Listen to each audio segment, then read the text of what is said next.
Welcome to our webinar. Today's topic is repackaging in Docker container, virtualization spectrum, containers versus VMs. Thank you for being with us today. My name is Cristina Constantinescu. I lead marketing initiatives here at Advanced Installer. This session will be presented by my colleague, Victor Chura, principal engineer at Advanced Installer. Just a little bit of housekeeping before we dive in.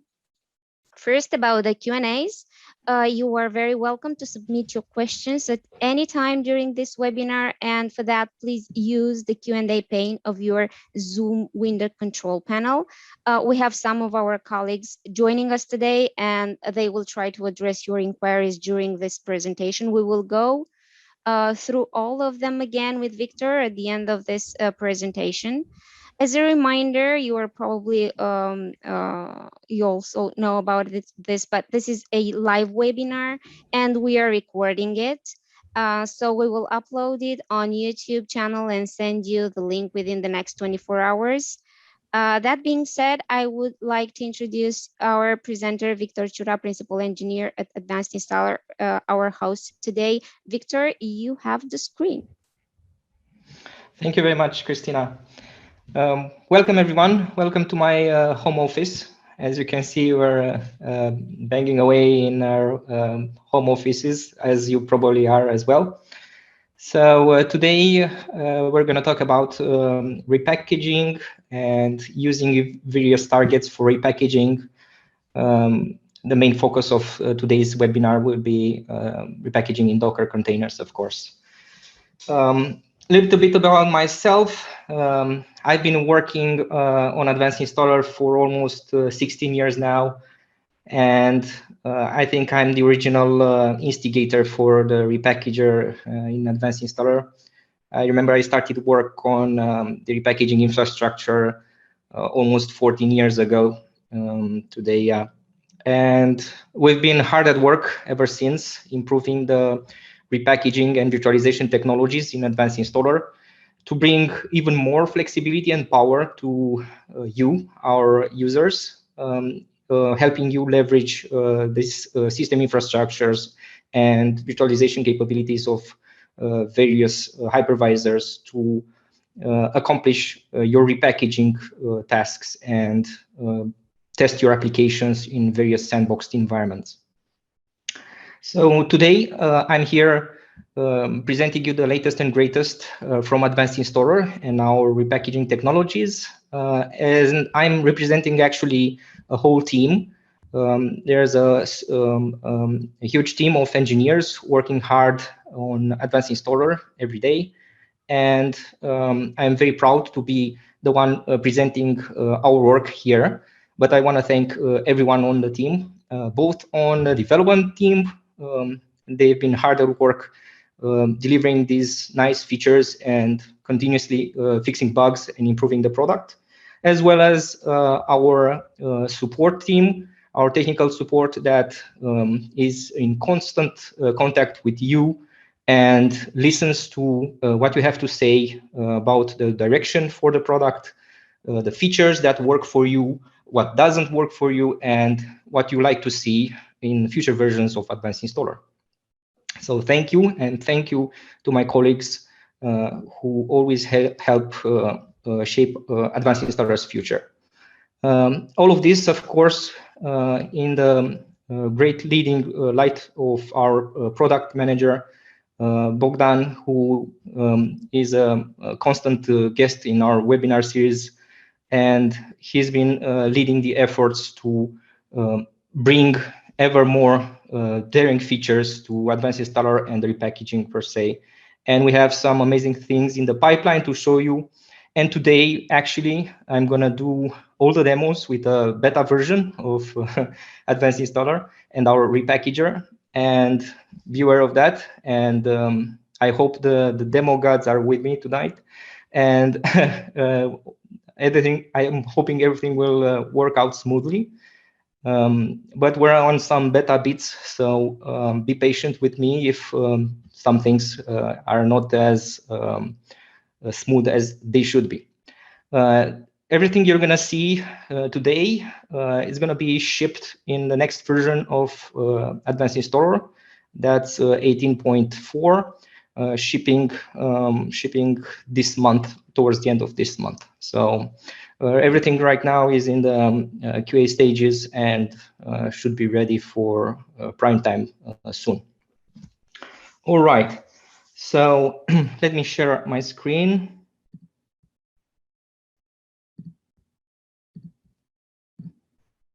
There. I hope it's visible. Yeah. Works. Oh, okay. So we're going to talk about virtualization spectrum, and starting from containers to virtual machines. And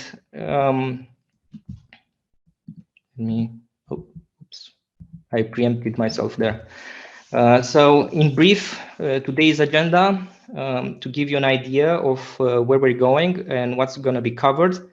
A short intro and a recap of Advanced Repackager for those of you who are not familiar with our tool.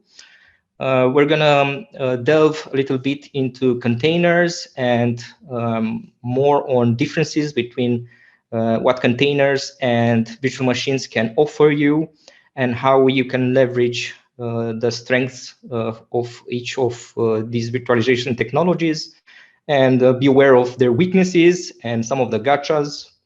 We're going to cover advanced installers, integrations for HyperV, VMware, and Docker containers.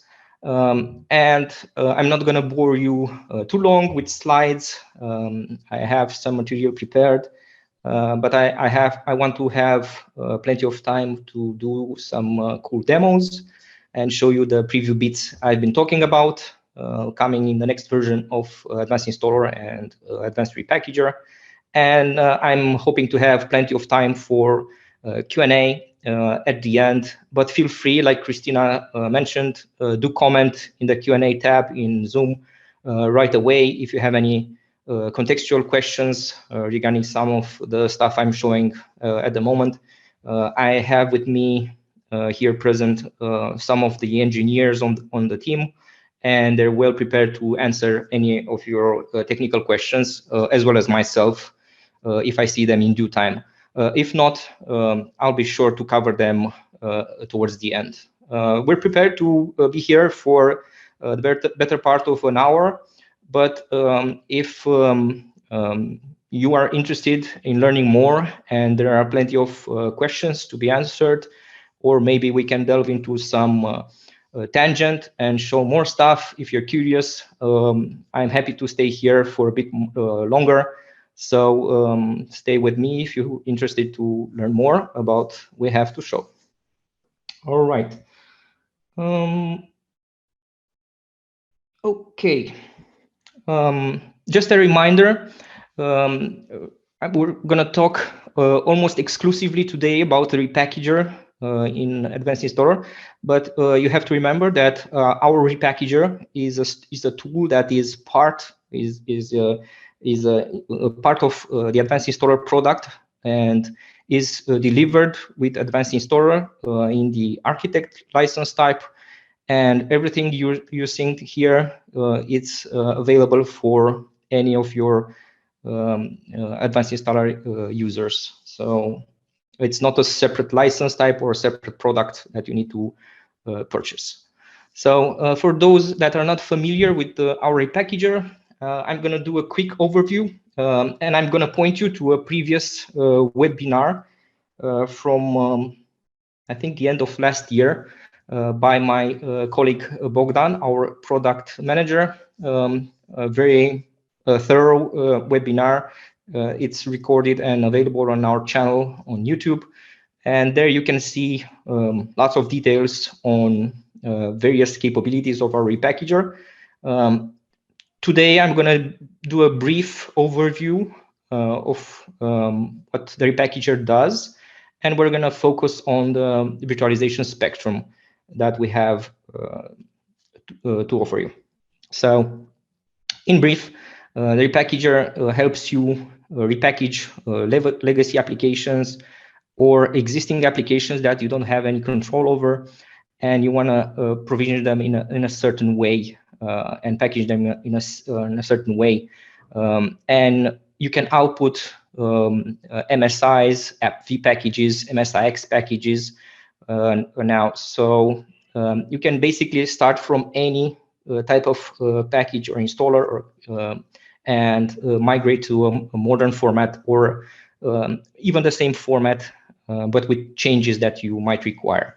So we do process, and we have very strong heuristics here to detect high-level constructs in the installations when we scan the system and detect system changes by monitoring the installation. And this is a very important aspect, because it's not enough to detect low-level file system and registry system access and record very low-level details about each installation's system changes.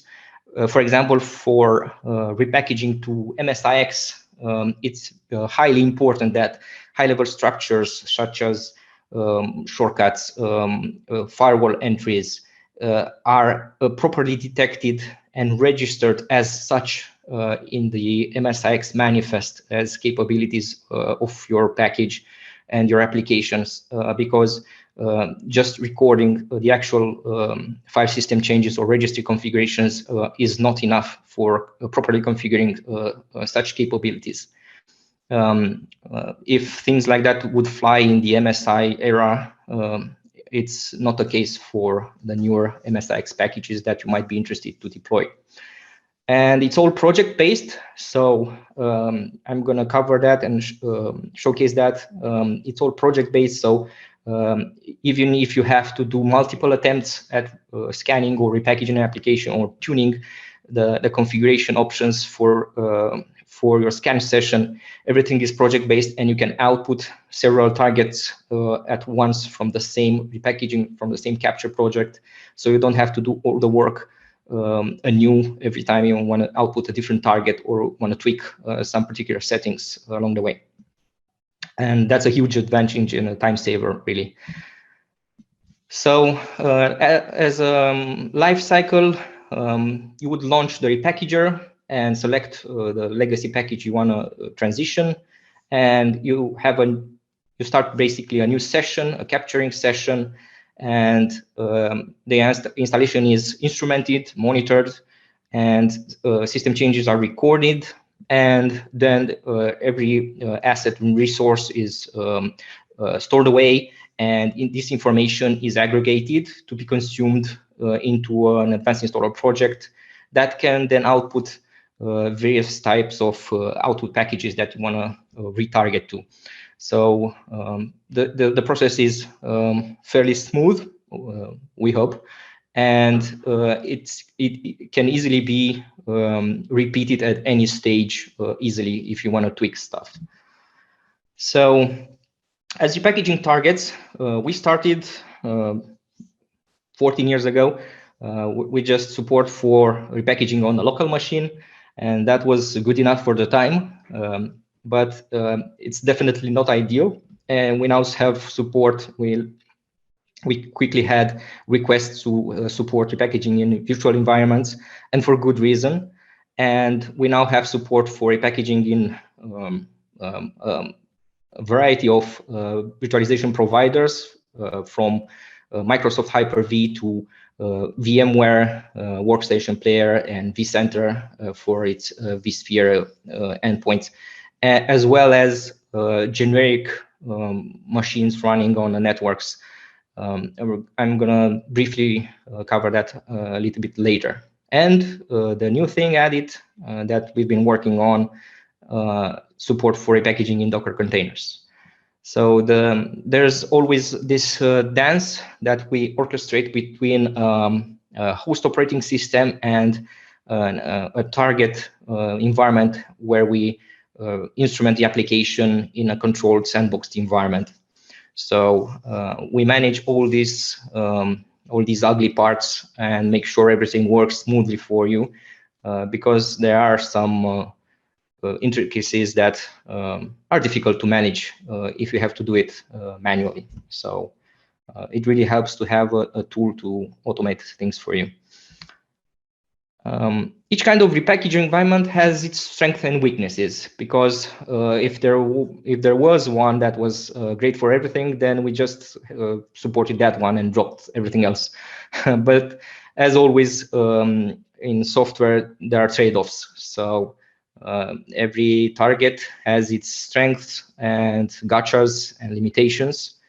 For example, repackaging on a local PC is very fast, but it's not a great idea because it's not deterministic. You have stuff that it's installed on your PC, and that affects the dynamic behavior of installation packages that detect system configurations and adapt the installation script accordingly. And clearly, it's not deterministic, and it pollutes your local environment, because every bit that you install, if we're talking about system changes or global assemblies or basically any DLL hell related issue, it's not a good idea to test and install applications on your local PC. If you plan to use that PC for a long time without reinstalling the operating system. So a local VM is convenient. This is how we started. This is the default choice for many of you, and I think. And but it comes with its own challenges. It offers plenty of flexibility, but it has some drawbacks, like slowness. It can really slow down the process. If you have a really beefy machine with good hardware and you share almost all the resources with the virtual machine, that means RAM and disk space, and if you have SSDs, then you might be in good shape, but otherwise you might be affected by a slow run in a virtualized environment. You have to think about the quotas that you allow the VM to consume, and those resources are taken away from your actual machine. And you have disk space requirements to consider, and you have to think about providing a proper OS image, an ISO file, or something like that. You have to think about activation for the guest operating system and licensing, because you cannot use them forever in try mode, and stuff will stop working for you after some time, and you have to re-image those virtual machines. You have to bother with user account setup, and most of the time is easy enough, but in situations where you have to register that machine into some domain, or if you have to forced to use AD, things can get hairy really quickly, and authorizing virtual machines can be a pain. Network configurations, again, can be a pain point. In simpler situations, it might be clean enough and defaults might work very well for you. But in certain scenarios, switching between different kinds of network adapters, from NAT to bridged connections, and configuring some nets to make sure that the guest operating system has visibility or not in the overall local network might be important for you. For example, if you're accessing a shared resource, if you have to access some kind of database during the repackaging process, or maybe access some SharePoint location or something like that. Again, integrated Windows authentication might be an issue here.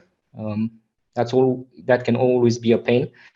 And it doesn't go away basically with any virtualization means that you might choose. So that's an issue that you have to deal with.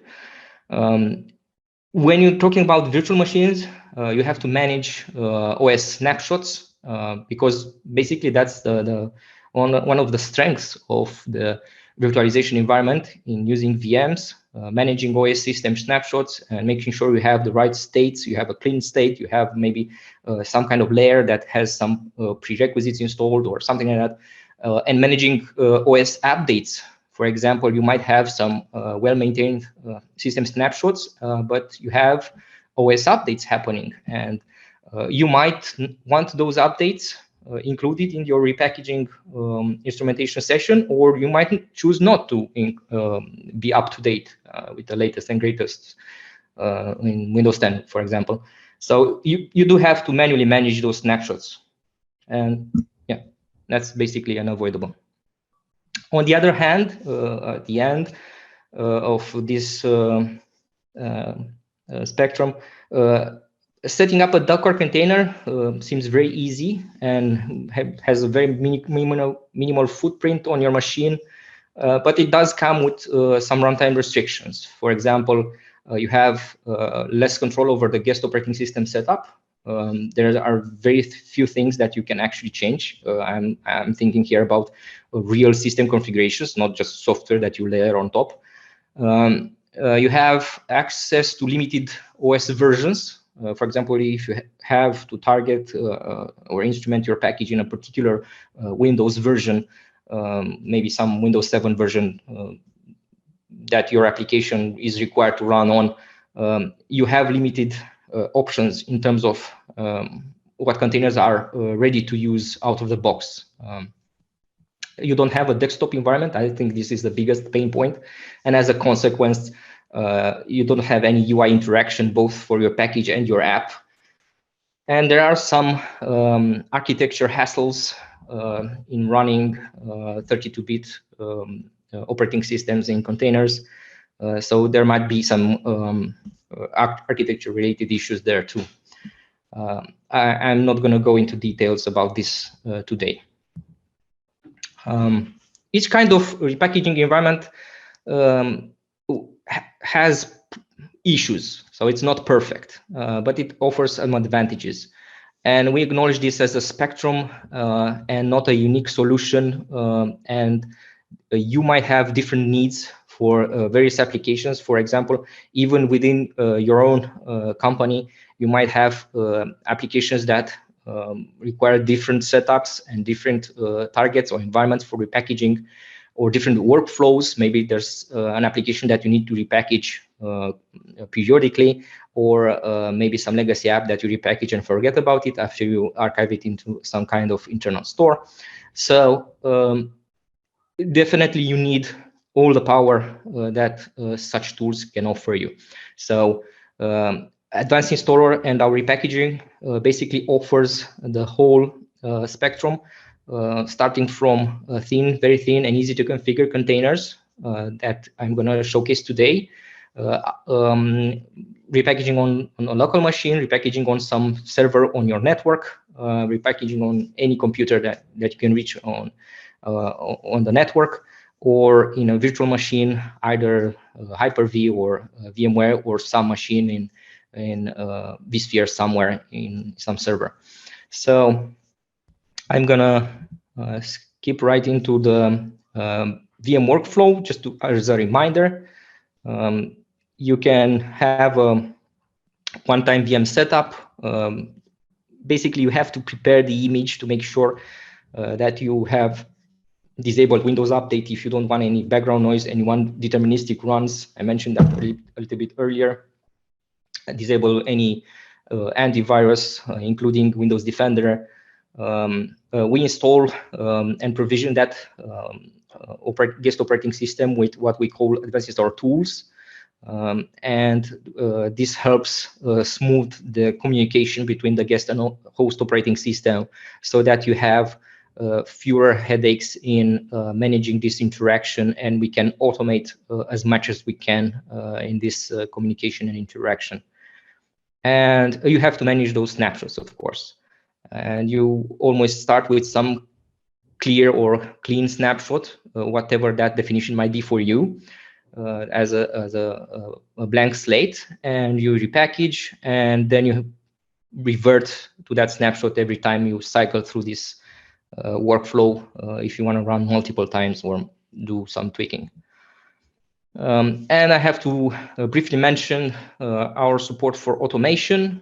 You can automate most of these tasks, and you can do that via PowerShell scripts. We can even automate the UI for application packages, and you can record manual steps that you do to repeat later in an automated fashion.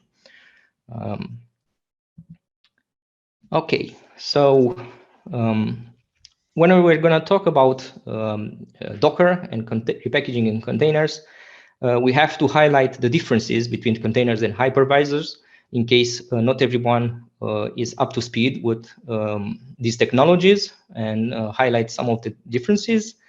We're going to show the limitations, some alternatives, some strategies to reduce friction while running the apps in sandbox environments, and some gammon gotchas. Maybe we're going to hit some today, who knows.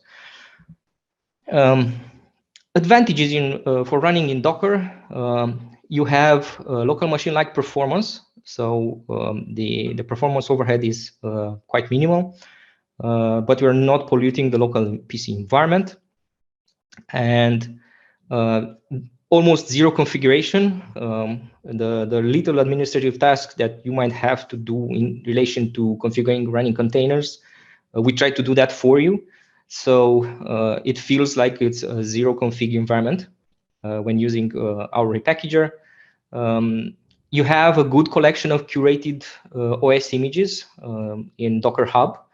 So if you're not familiar with that, you can browse lots of images there, some with various software installed. For example, you might want a machine with IIS or SQL Server or something like that. You don't have to bother with OS activation or licensing, no user account setup, network adapter configuration. Defaults almost always work, and you don't have to worry about that. We handle the communication with the container and resource sharing, including file system mount points and everything. And I'm going to show you a sneak peek of that. And you can always leverage a fresh container. Basically, the equivalent of VM snapshots is the fact that you can have some custom image that we help you create, and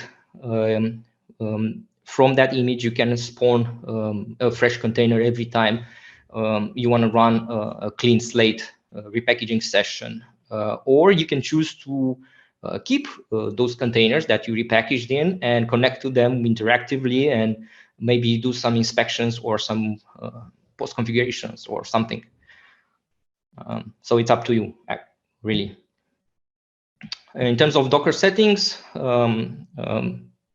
everything that needs to be, all the knobs that need to be turned on, we try to automate those things for you. For example, Docker by default is configured to run Linux containers with WSL2, and in order to run Windows containers, you have to switch Docker in a special mode. Basically, Docker on Windows has two modes operating: running Linux containers under WSL2 or running Windows containers using the native platform support for containerization and even leveraging the hypervisor. So we manage this for you. You then don't have to bother to remember to switch this, because you might hit this problem when trying to actually try to install a particular image or run a Windows container for the first time. So you don't have to bother with that.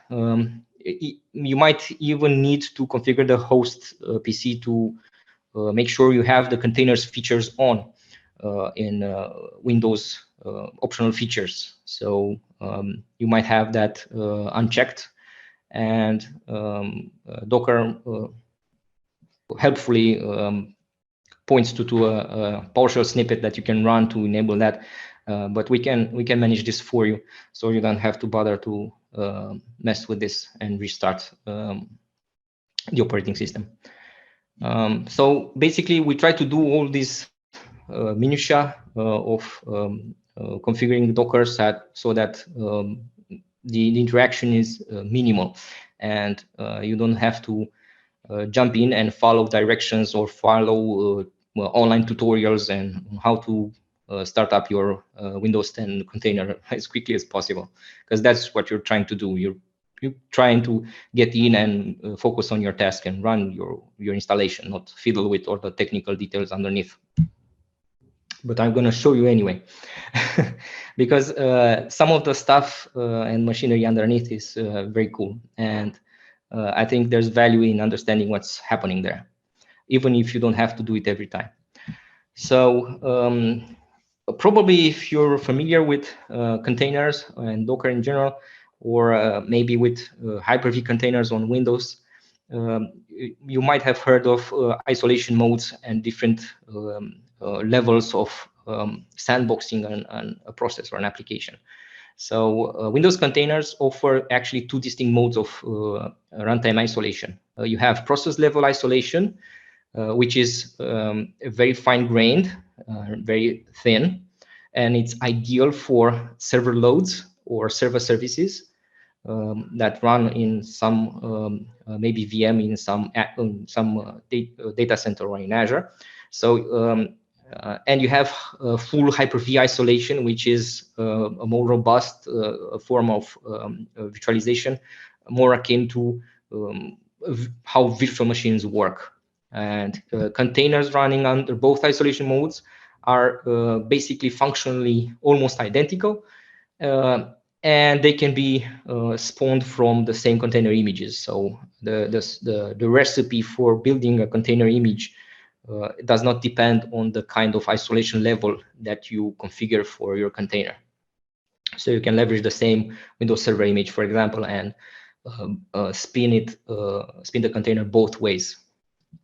And the difference between the isolation modes is basically to what degree this isolation happens between the container and the host operating system, as well as between different containers running on the same machine. Because maybe I forgot to mention earlier, but you can actually run multiple containers simultaneously, just as with VMs, and they shouldn't interfere with each other. So depending on exactly what you're trying to orchestrate here, the isolation levels might let you achieve that. Process level isolation, you can practically see a bird's eye view here of what's happening. The container is basically restricted to the processes and applications and services that you choose to layer on top of that container image and run inside, but the kernel is shared with the operating system, and you have the other applications and services running on the host operating system. And so the sandbox environment is very fine-grained and very thin, and as a consequence, highly performant. But you have some kind of you can have some kind of interaction between different kinds of containers, so they're not as fully isolated as you might expect. It's ideal for environments where you run your services, for example, in production. Hyper-V isolation, on the other hand, you have the whole stack at your disposal. So you have your own kernel there. So it's almost like a virtual machine. And it's completely isolated from the host operating system kernel and from the other services and applications that run concurrently. So it's more the heavyweight sandboxing environment that you might expect, for example, in a virtual machine. You can leverage that even in containers and even in Docker containers. And you have to be aware about the defaults. By the way, in our first version of Advanced Repackager, we actually fall back to the default isolation mode for these containers, but we're open to let you configure this if you so desire. And Windows containers running Windows Server default running with process isolation, like I mentioned, server workloads for production, for example, for deploying in Azure. And when running Windows 10 Pro or Enterprise, the default to Hyper-V isolation. And you can be explicit about it and force the container to run in whichever mode you want. But Microsoft doesn't recommend using process isolation in Windows 10 Pro or Enterprise, and it's rather meant for testing and development before you actually deploy to production. So it's not the recommended way to run by default. But you can be explicit about it and request the container to run when you start it. As next steps, we're thinking about letting you test the packages and apps in Docker containers, headless, of course. So let us know what you would like to see here. As of right now, we just have support for repackaging in Docker containers, but we do have plans to extend our testing capabilities to Docker as well. At the moment, you can leverage virtual machines, both Hyper-V and VMware, to test your installation packages and your apps in virtualized environments. For example, you might repackage an application and then you want to test it in a sandbox environment. You don't want to test it locally, or you don't want to manually spin PCs where to test them. So we do have a testing workflow built in right in Advanced Installer. But at the moment is limited to just virtual machines. If you would like to see this for Docker as well, in some form, because you cannot leverage all the capabilities that you have with an interactive environment with desktop and UI. But if you want to see more in this direction, do let us know. Okay. Before we jump into the demos, if you want to learn more, because I want to leave the slides. So if you want to learn more, you can access this link, and from there you can navigate to various resources on our website and blog to read more about the repackaging capabilities in Advanced Installer and learn about the different targets, and maybe if you're interested, learn more about MSIX as well. So you can use this Repackager link as a starting point to navigate through our website and discover more resources. Okay, so now I'm gonna jump into the demo part, and I'm hoping to do it without any technical issues, but we never know. Okay.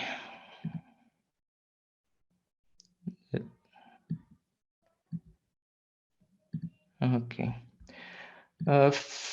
First things first, I mentioned the collection of curated OS images. So if you're interested in browsing through that, just head on to hub.docker.com, and there you can search. And if you're in this webinar, I'm guessing you're interested in Windows images. So just search for Windows, and you can see a slew of curated and updated images for base OS images, Windows with various subsystems activated with server core, IIT core, IIS, SQL servers, and various other pre-installed environments and pre-configured environments. So you can basically head on and grab any of these curated images. Many of them submitted by Microsoft and maintained by Microsoft itself. Okay, so that's a bit just to show you the Docker Hub. And let's see. Let's start with showing you the Docker desktop. So basically, you just install Docker on Windows. You don't have to worry about configuring anything special there. Everything will be handled by our advanced repackager. At the moment, I have no containers running here, but I do have a Windows image. I pulled this earlier because it's quite a hefty image to download. But once you have it and it's installed and extracted, it's not actually a 14 gigabyte payload. It's actually smaller. It gets expanded after you grab it. So you can grab it and basically you're good to go. You can reuse it and just layer multiple things on top of it. So you don't have to grab it every time. Okay, so I have this base image that I grabbed earlier. It's 20H2 version of Windows. And then I'm gonna just start our advanced repackager. This is how it looks. Okay. And I'm gonna capture a setup. And the first thing it asks before creating a new project, because as I said, we're very project centric, because that's really a real time saver there. I'm gonna pick, let's pick, for example, I have here a conspicuously named kit MSI package. It's actually the advanced installer kit. So, okay, so I have an installation package that I chose. And right here, we have some top level configuration options for our repackager. If you're not familiar with those, I think the defaults are a good bet for you. So you can roll with the defaults if you're in doubt. If not, you can consult our help pages to learn more.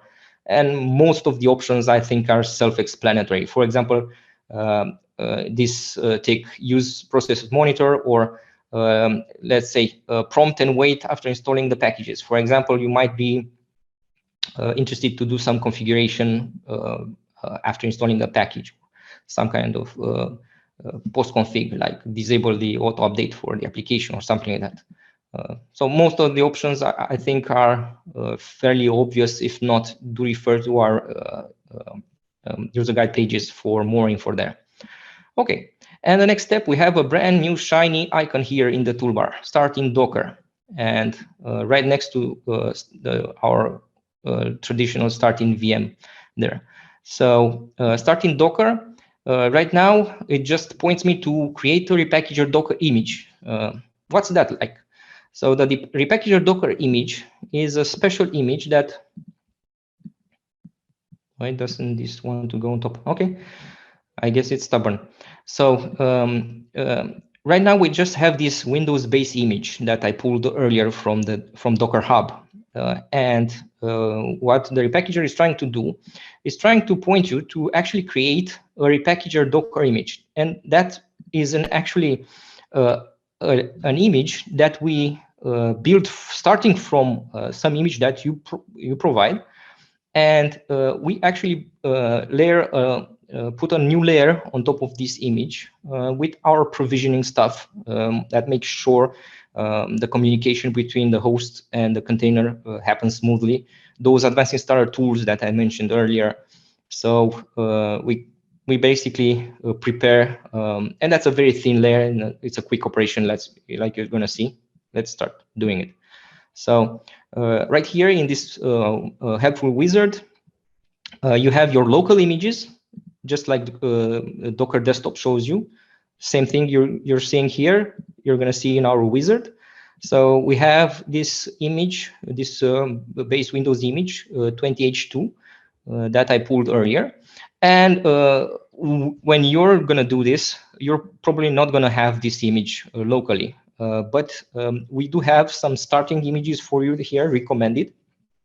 And for example, you can pick, this is the one I pulled earlier, and you can actually use our wizard, and we will connect to Docker Hub and pull this image down for you on your local machine.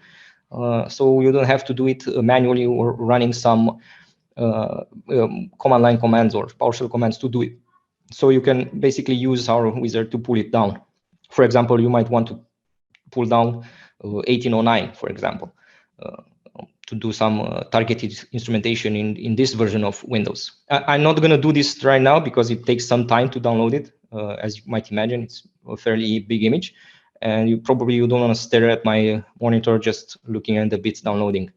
So I'm going to start with 20H2, hit next.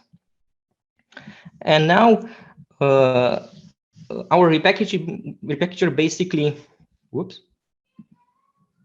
notifications. So our repackager is gonna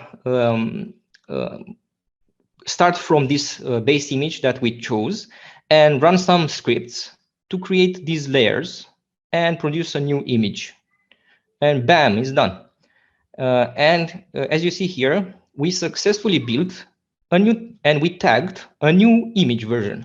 Basically, we started from this base image version, so the core Windows 10 image, and we created a new tag, so a new layer on top of this image that we just named RPK for repackaging, and just hit finish because there's nothing more to do here. And if you go back to Docker desktop, you're gonna see this new image here that you can run, and we just created it. You can inspect it. You can see the steps that we basically these are the steps that we took to configure this image. So you can visualize all the layers that we built on top of that base image to bring it into the shape that it's good for repackaging for us. So this is it. This is the image that we're going to use to repackage. And if we go back to our Repackager project, now in this nifty dropdown, we can see this newly created image. So previously we didn't see that Windows image because that was no good for us. It was not provisioned for repackaging. But we see this shiny new image that we created with the RPK tag. And if we just hit that, oh, I forgot to save the project. No worries. I'm going to save this project here. Let's give it a new name. My demo. RPP stands for Repackaging Project, if that makes any sense for you. Okay. And we started this. And if we follow here, I think the log is very helpful here to figure out what's happening, because you don't have any visible UI interaction with the container itself. So, but if we head on to containers, we can already see a brand new container was created here. And this is the container that we created from this base image, as you can see here, microsoft.com/windows :rpk. So this dazzling Matsumoto, it's auto named by Docker. We're not that creative. This brand new container, we just spun off this container. We can ignore that. And if we inspect this, for example, let's while the initial instrumentation is running, we can sneak peek behind to see what's happening, what the advanced repackager was actually doing. So you can see here we have some mount points that we have in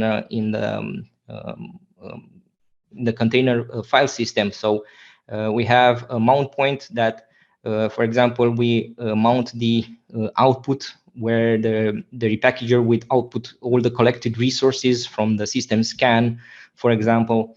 We have the path to the demo installer that I picked. So I picked an installer kit from this folder on my host operating system, and this was mapped in a mount point in the container at this location. This might be useful for you, for example, to know about these paths. If you want to inspect this container after the repackaging is complete, you might want to inspect those locations and figure out what's going on there. If you want to learn more about how the sausage is made. And we have some internal paths to our repackaging repository where we have our profiles. I didn't talk about the repackaging profiles, but every session you run, you can choose a scanning profile to use, and you can customize those to your liking. Maybe you tweak the default profile or create a brand new one that is much slimmer and runs more quickly. something more appropriate for your application or for the kind of workload that you expect. So just while we wait for this to spin up, so I showed you the Repackager profiles and the mount points. Yeah, I mentioned the demo bits, right? Okay, so now the container has started, and we actually have, if you follow this output, we have output here from the guest operating system in the container. So we see here that we're starting with the default profile because this is what we chose here in the configuration of our project. And the system scan has started, and we are capturing system state here. And while this is running, should go fairly quickly. Okay, so this is the container. I showed you the images. This image is in use right now because we have this container that is spinning that image. Okay. There's not much more to see, unfortunately. We don't have any special network configurations for this machine. We see we've reached the installing packages stage already. The initial system scan was made, and right now the package that I chose is installing. It's a fairly big package. I specifically chose this installation kit. It's actually the advanced installer kit.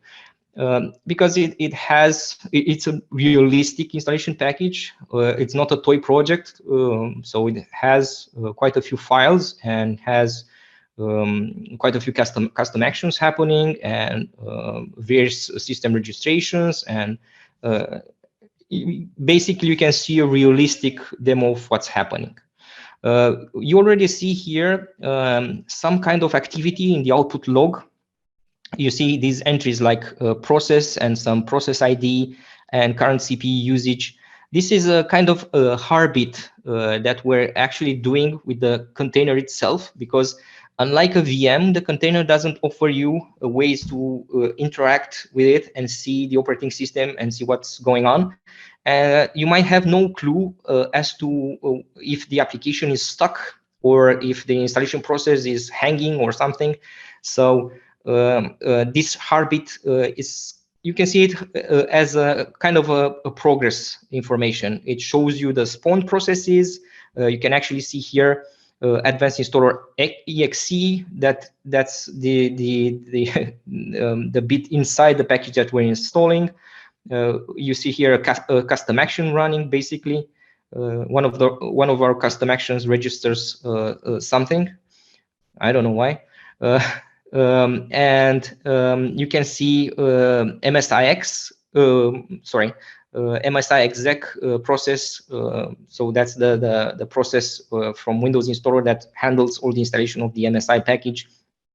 So basically, we're outputting all this information. You might want it, you might not find it interesting, but it's at least in a minimal way, it gives you a hint that something is happening in the container.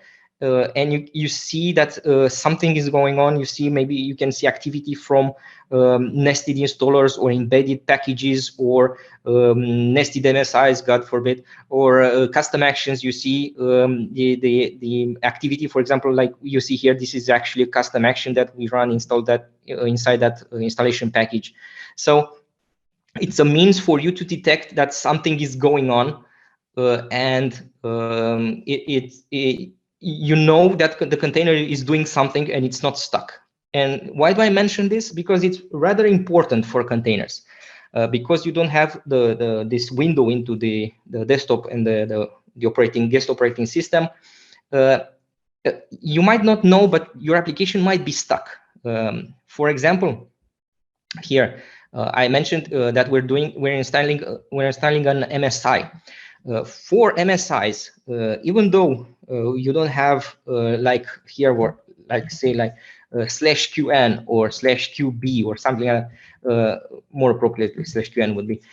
So even though you're not forcing the MSI to be installed in silent mode or without user interaction, Windows installer knows it's running in an environment without, so it's running headless environment without a desktop environment, a desktop windowing system. So it's able to run and install this installation package. But imagine here that you pick a different package. Let's say, imagine that you pick, let's say, Notepad++, an exe. If you try to install that exe just like that, it will try to start with a special wizard. It's not an MSI, it's a special kind of custom-made installation wizard, and it's going to pop up some UI, and that's going to hang the process, basically, because that UI will fail to be created, and the installation process will just hang.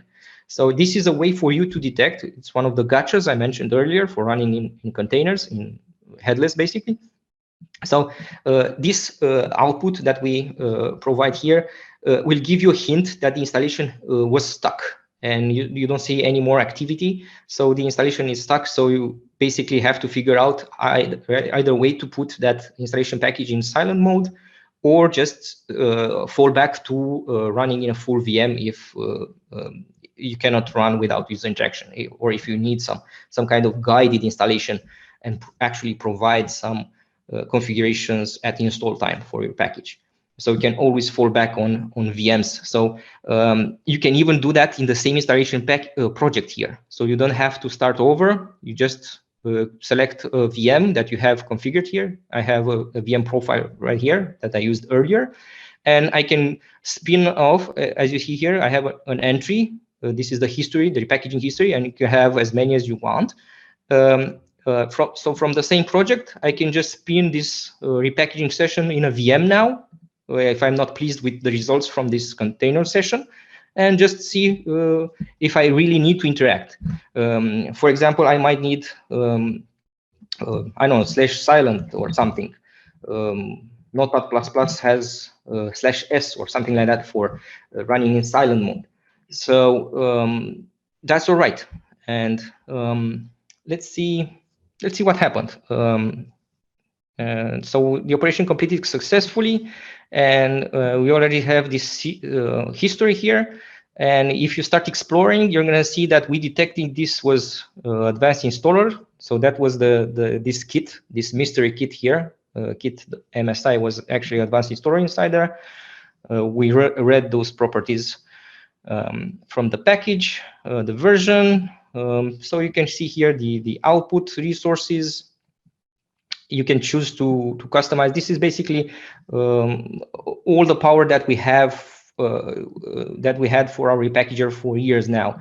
A means for you to actually customize, inspect what happened, and customize the contents of your repackaging session. And you can choose to, for example, uncheck something that you don't want, maybe some system noise or some resources that you don't want included in the repackaging output package, and just exclude those when you build the package. And for a few years now, I don't know, maybe 1 or 2 years, you can actually build the output target right here, right from, you can choose MSI, MSIX, AppV, whatever, all of them. And you can build directly from Advanced Repackager without even opening Advanced Installer.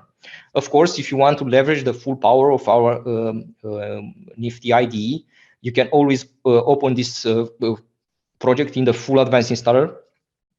And you can, here you can, it's quite a large project. Oh, it takes a while. I didn't realize this package was this large, or maybe just my machine is just hogging down on something. Okay, so you can leverage the full power of our IDE to configure anything, add new stuff, configure stuff.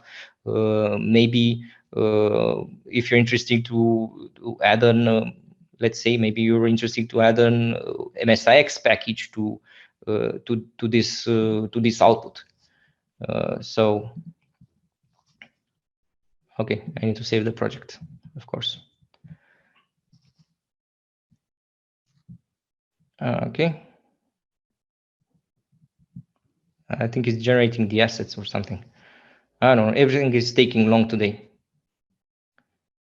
I think this is demo shy. Okay, until this finishes, I'll go back to. I'll go back to the repackager. So you can, like I said, you can open it in Advanced Installer to just wait for it for no good reason. Or you can choose to tweak it right here in the Advanced Repackager and exclude stuff from the registry system on the file system. I mentioned earlier about the system changes and the high-level entities that our repackager detects. These are highly important. We consider them highly important both for MSI, but they're crucial for outputting MSIX packages. So if you're interested to outputting MSIX, I think that's crucial. So we detect shortcuts, schedule tasks, users. This package doesn't actually have any shortcuts. I think it has some. It has file associations for sure. So it's important that these are properly identified as file associations. I don't think we have any services, right? Okay. In the meantime, this finished. I don't know why this took so long. It probably has some kind of check if you're running a demo, run slowly. Okay, so you can see new entries here popped up here, and you can customize capabilities and package information for MSIX. For example, if you're interested to migrate from MSI to MSIX, you can customize anything here, declarations, capabilities, visual assets, and everything. So yeah, I can watch it repaint. It's definitely something due to my remote desktop connection here. I can see it repaint itself, so it's awfully slow. Okay, moving on. At least it didn't crash, so I'm grateful for that. Okay, so I'm gonna close this because I don't need it. Okay, going back. So let's say. And I mentioned, this is the image that we used, and these are the containers.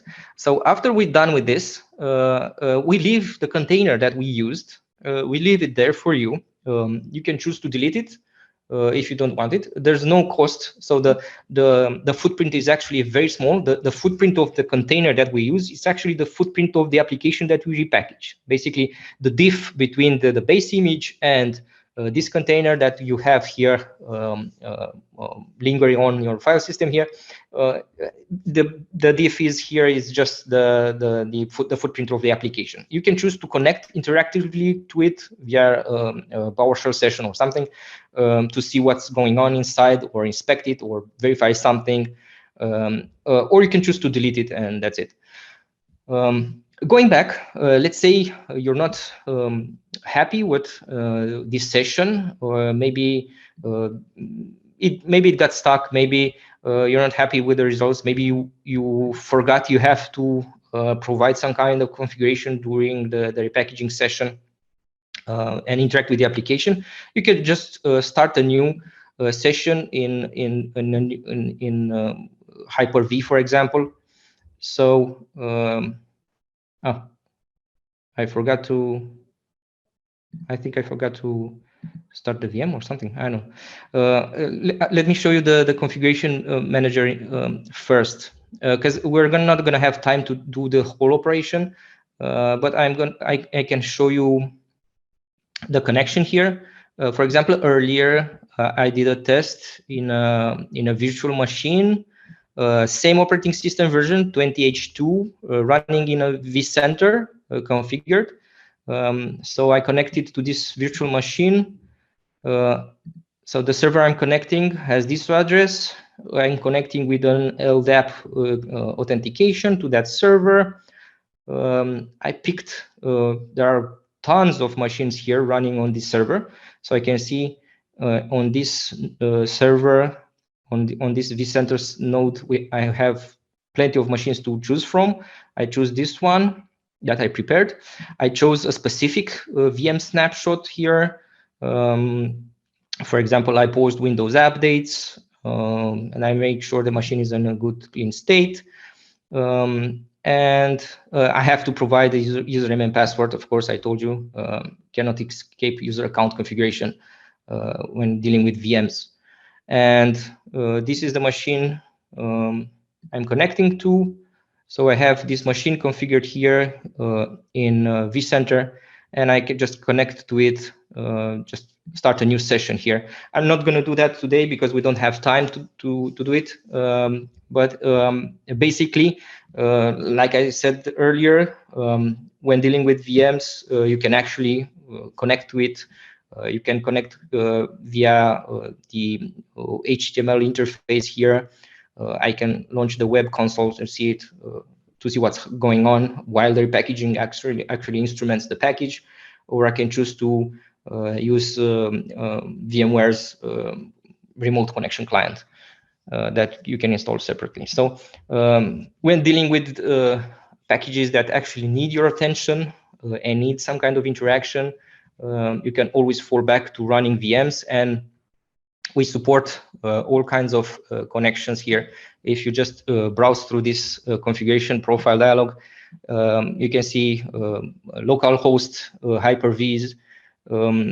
You can connect to HyperV servers on localhost VMware servers. You can have a custom server connection. You can basically provision any machine that is reachable and we can connect with it. In terms of generic servers connections, the process and the handshake is a little bit more involved. We plan to do a future webinar on showing these kinds of connections. I'm exploring this further because it can turn out to be very handy, but it's not something that we're prepared to show today.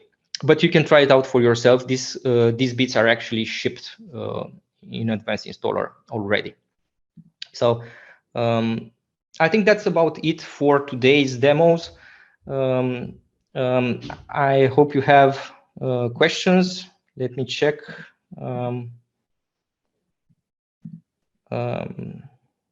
Let's see. So if you have, I think my colleague Daniel already answered the question that I see here, and my colleague Nikolai already answered another one. So if you have more questions, I can stay longer. So feel free to ask away using the Q&A tab in Zoom webinar. I see a question. Can I use RPP created, for example, Node++ v1 on the new version? Yes, you can.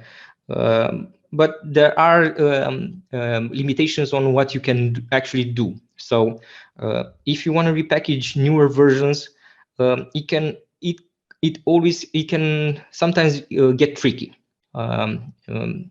If you think about a simple installation kit where components don't play a role, then I think it's easier. If you're dealing with for example, an MSI package that you want to repackage, and where in situations where the component IDs really matter, and preserving those components IDs between versions really matters for the kind of application you're trying to run, then it's not as straightforward to do. So it's a bit more work, and Advanced Installer doesn't do a great job there. And we tried to do this in the past, but I don't think we solved all the issues. In some corner cases, it can get really hairy. So the default workflow is we always generate new component IDs for new assets that we import. So we're not as good as preserving component IDs for the same resources as you transition from version to version. If that's important for your workflow, then you've got your work cut out for you. So it's not straightforward. But for most applications, it doesn't matter. So preserving component IDs, it's not an issue. So, and if you're not starting from an MSI, then it's a non-issue. Another question here, can apps from containers access host hardware? Depends on what hardware do you mean. If you're thinking about, I don't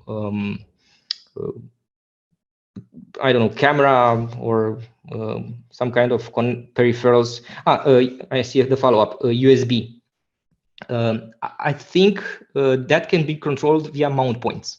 So the USB connection, if we're talking about USB that is like a memory stick, if we're talking about some generic USB peripheral, then probably the answer is no.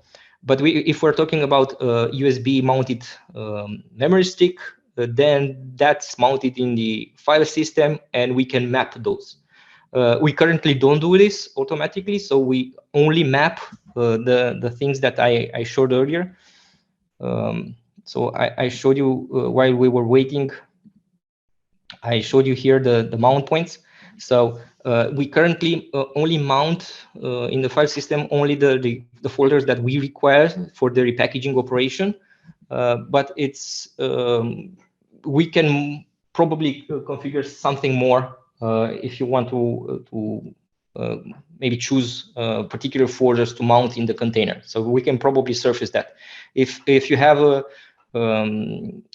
specific needs to, for example, mount particular folders to share them with the container, then I think we're going to listen to your feedback and provide support for that, because it's quite easy for us to surface this information and provision it. So it really depends on what you mean by USB. Okay. Any other questions? I'm trying to see what's not answered already. Okay.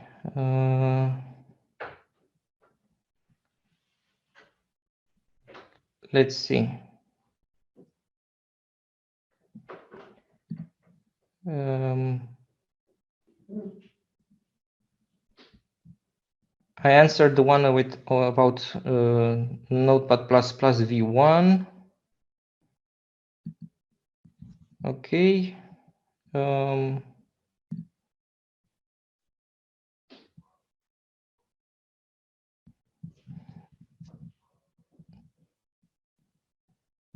Do we have Docker from? I don't. Let's see. What if the package is not silent installed? We need to provide input for the package to install. How is that possible in a Docker environment? The easy answer is to just use a virtual machine there. But you can always provide, for example, if the application or the installation package supports some kind of answer files. Some applications support answer files, and configure. You can basically provide a command line for the package here. Let's say and RSP and some kind of path to an answer file here.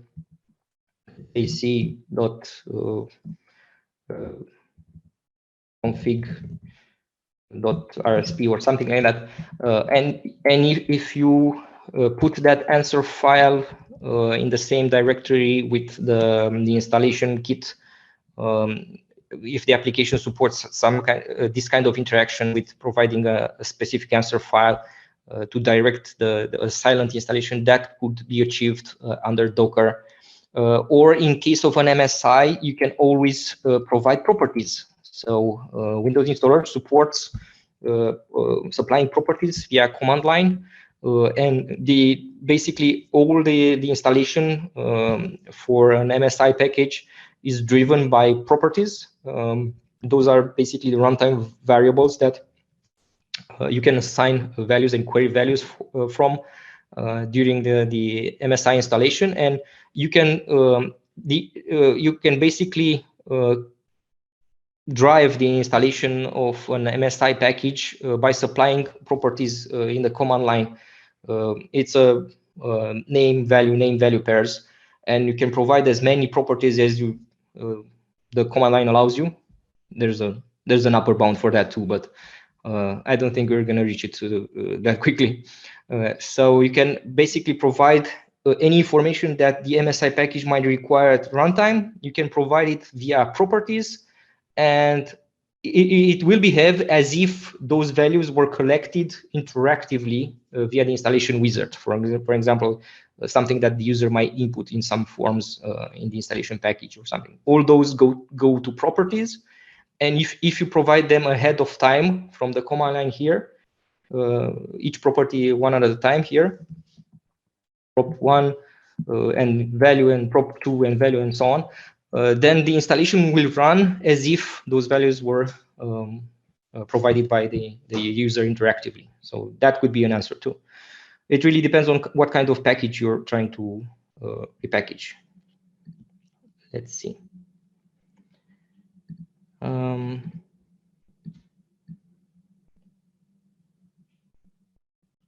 Let's see.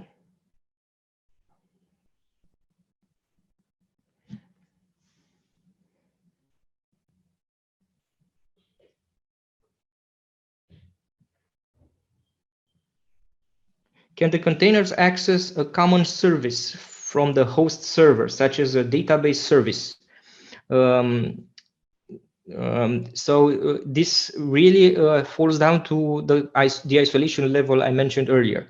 So if you want to be able to access stuff that is running alongside the host system, you can either use process level isolation to access system resources, or if that service exposes a particular endpoint, for example, like a TCP connection that you can connect to, that can be visible if the appropriate networking connection is done. So currently, we don't do any extra work to configure particular networking endpoints for the container itself, because we didn't need it. But if that's important for you, we can definitely expose more configurable properties here, and allow the container to have specific networking endpoints configured. And if that service that you need to connect with, for example, a database service that you mentioned, if most probably that service has an endpoint, like a TCP port or something like that. So you can definitely use that means to communicate with it. If we're talking about any other kind of connection that is not a networking, so it's not on top of a network endpoint, so it's not something over TCP. Maybe if you're thinking about a direct native connection, then that's out of the question with isolation modes. So you can not use the same kind of connections that you might use on a local machine, for example. But it's very similar to a real workload where you have like a remote server on some kind of other machine, and you connect with it over the network. So that can be achieved on Docker. We just don't do any configuration work to expose those things for you. But you can choose to use it and do it yourself. For example, you can start from, let's say, you can choose to start from our image that we provide here, and run a layering script, and create a new layer on top with the proper configuration that you want, and you're just gonna select and pick up that image that you modified, and use that instead. And basically, you have full power on what you can achieve, like I showed you here. So you can run your own scripts. These are basically commands that you run on top of that image, and you can configure and choose to expose certain network endpoints, or I don't know, open some kind of firewall, or start some kind of service or something like that. So you can choose to configure your base image however you want, starting from the one we provision, because it needs to be provisioned by us to be able to communicate with it. But you can start from our image and do your own customizations, and then just choose that image that you configured and start repackaging inside it. So that would be my solution for this. But we can definitely address this and offer you more customizability endpoints here. We just have to hear from you and see particular workflows that crop up and maybe surface those common workflows in our UI. For now, it's just a minimal configuration to get you started. Any more questions? Let me check.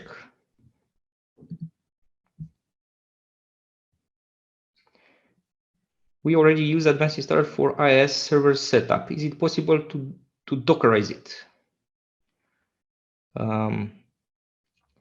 Yeah. It really depends on what you're trying to achieve here. So if you're trying to repackage an application with IIS configurations, so we're talking about, let's say, an ASP.NET application that you're trying to that runs on IIS, and you're trying to repackage it. There's a Docker image specifically with IIS installed. It's this one, Windows IIS. So you can start from this image and repackage in this, starting from this base image. If you're thinking about it as an output target, for example, I want to repackage my application so that the end result is a container containing my application in a Docker environment, then not at the moment. So our support for Docker containers at the moment, it's not in terms of an output target. So many people use Docker as a portable means of relocating applications and services, and test them and provision them on some dev machine, and just moving those containers to some servers, and they just run. And that's great. That's the power of containers. But at the moment, the way we leverage containers is just for the instrumentation part per se. So we don't use containers as an output means for an application. For example, instead of outputting an MSIX or an AppV, just outputting a container with the application hosted inside of it. That's something we can do, and it would be great if that's something you want. Do let us hear about this. Write us at our support email address. I mentioned this, so this is the support@advancedinstaller.com. We would love to hear from you. If this is something you want as a target output format, a Docker container, that would be great. I alluded earlier about testing in Docker containers. Again, this is something we don't have at the moment in our very first version of with Docker support, but it's something that we're looking into and see what we can offer in a headless mode for testing applications in containers. But outputting and targeting a container as output from an Advanced Installer project. So, for example, if you have a project and you want to, let's see, you have an application and a project and you want to configure the output. Let me start advancing installer. Let's say, for example, instead, what I'm trying to tell you is, instead of these kind of output targets, like various kinds of MSIX and MSI and wrappers, or AppV or ThinApp or MSIX. So instead of one of these outputs, maybe you want a special kind of output that is a Docker image containing the application that you configure. For example, You mentioned IIS earlier. So you might want to configure your web applications, and you can configure the web application. There are tons of settings. Our support for IIS is outstanding. I'm very proud of the work that we did here. So if you configure your web application and you want to make it run in a Docker container, then you can. Sorry about that.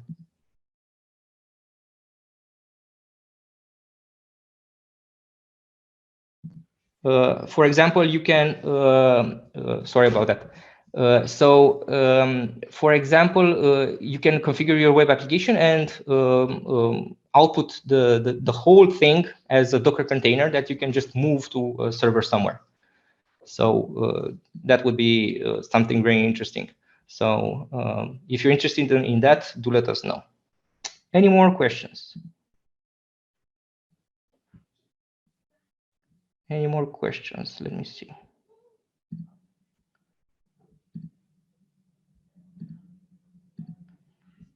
I'm having trouble following this Q&A threads.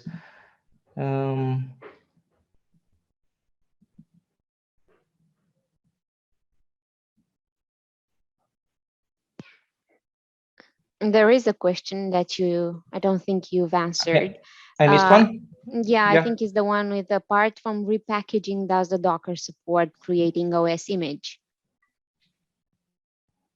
Apart from, can you repeat that, Christina, please? Yeah, apart from repackaging, does the Docker support creating OS image?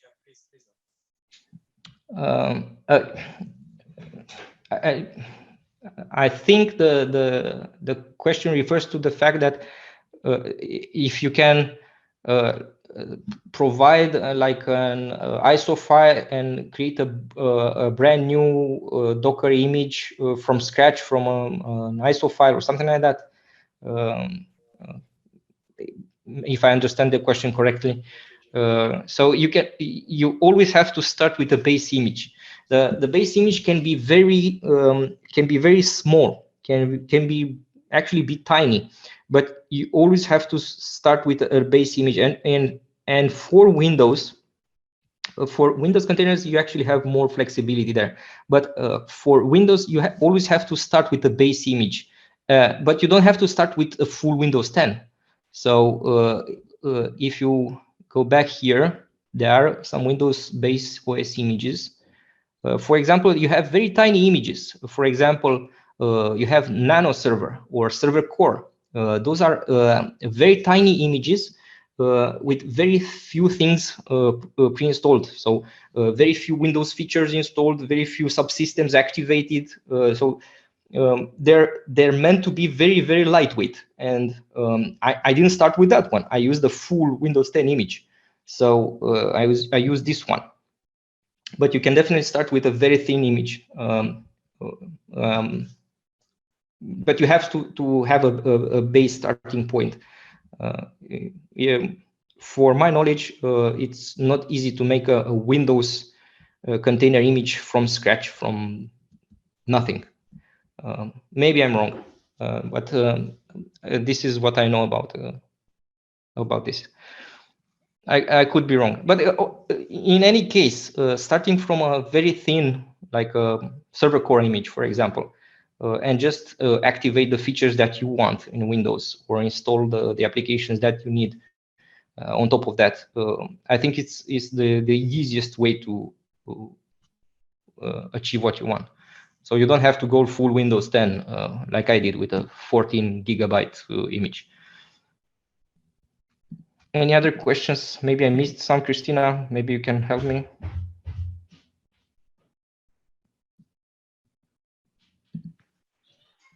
So for any questions, I am answering right now to the last question. Can you provide your salesperson contact for? So for absolutely any questions regarding how it works, or any information that you would like about the edition of advanced installer or licensing or pricing or anything, you can write to support at advancedinstaller.com, and my colleagues are going to provide any type of information regarding the ways you can use advanced installer, um, starting with the trial version. So you can download the trial from the homepage of advancedinstaller.com, a 30-day full feature free trial. And during that trial, you actually get technical support services from our colleagues. So you can send any type of questions related to the licensing, pricing, or using the advanced installer. So it's about support at advancedinstaller.com. I would like Yeah, to add, it's right here on the screen if people want to yeah, take a picture. Or, yeah. we are recording this webinar, and I am going to come back to everybody that subscribed to this webinar with a link to the recording, and we are going to add all the information that we provided here to that, so you are going to have access to all the information. Yep, great. I think we're actually over time today. I would be happy to answer more questions, but I think people might get tired and just drop off the webinar itself. But we do welcome your questions and feedback. And if you have more suggestions like you just did, feel free to write us, like Christina said, and our engineering team will be happy to sort through your questions and requests, and we'll get back to you. And even more so, as soon as this is ready for prime time, towards the end of the month, we'll be even more happy if you get your hands on this functionality and try to test drive it yourselves and give us feedback on it as you play along. So with that, I'm very happy that I got a chance to showcase some of our work, and the engineers that worked hard on this functionality are very eager to see it ship and see what you're gonna try to build with it. And with that, I think I'm gonna leave you to play with the Docker containers. See you. See you.